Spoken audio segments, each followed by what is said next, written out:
स्वामी दयानंद सरस्वती भारत के महान चिंतक और निर्माता थे। 19वीं सदी के मध्य में भारत में पुनर्जागरण और सुधार आंदोलनों की शुरुआत जिन जिन क्षेत्रों में हुई, उसमें स्वामी दयानंद सरस्वती की भूमिका अतुलनीय थी। दरअसल 19वीं सदी के सामाजिक, धार्मिक और सांस्कृतिक आंदोलनों में दयानंद सरस्वती स्वयं एक आंदोलन थे। शिक्षा का प्रसार, कुप्रथाओं और कुरीतियों के निवारण, स्त्री और पिछड़ों की शिक्षा, स्वदेशी राष्ट्रीयता के विकास, रूढ़िवादिता को खत्म करने और अपनी संस्कृति के प्रति गर्व के भाव को जगाने के लिए जो ठोस काम स्वामी दयानंद सरस्वती ने 150 साल पहले किया, वो आज तक कोई व्यक्ति या संगठन नहीं कर पाया। स्वामी दयानंद सरस्वती ने जीवन भर समाज में फैली सामाजिक कुरीतियों और अंधविश्वासों के प्रति लोगों को जागृत करने का काम किया।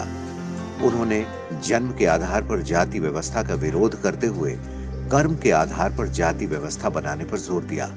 स्वामी दयानंद ने दलितों के उद्धार, स्त्रियों की शिक्षा, बाल विवाह निषेध, सती प्रथा और विधवा विवाह को लेकर समाज में क्रांति पैदा की। दयानंद सरस्वती का मानना था कि तीर्थ एक अच्छे कार्यों के लिए, सत्य बोलने के लिए और ज्ञान प्राप्त करने के लिए है, न कि पूजा और कर्मकांड के लिए।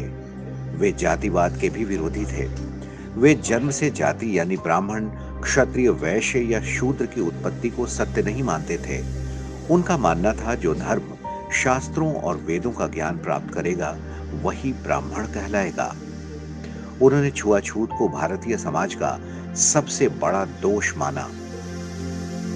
दयानंद सरस्वती ने बताया कि पर्दा प्रथा, बाल विवाह, सती प्रथा, बलि प्रथा आदि को कहीं भी वैदिक साहित्य में मान्यता प्राप्त नहीं है और ये गलत है। वे जीवन भर इसका विरोध करते रहे। उन्होंने वैदिक काल के सामाजिक ढांचे के आधार पर समाज में स्त्रियों को उच्च स्थान दिलाने का प्रयास किया। उनका मानना था कि समाज में स्त्रियों का समान अधिकार होना चाहिए। स्वामी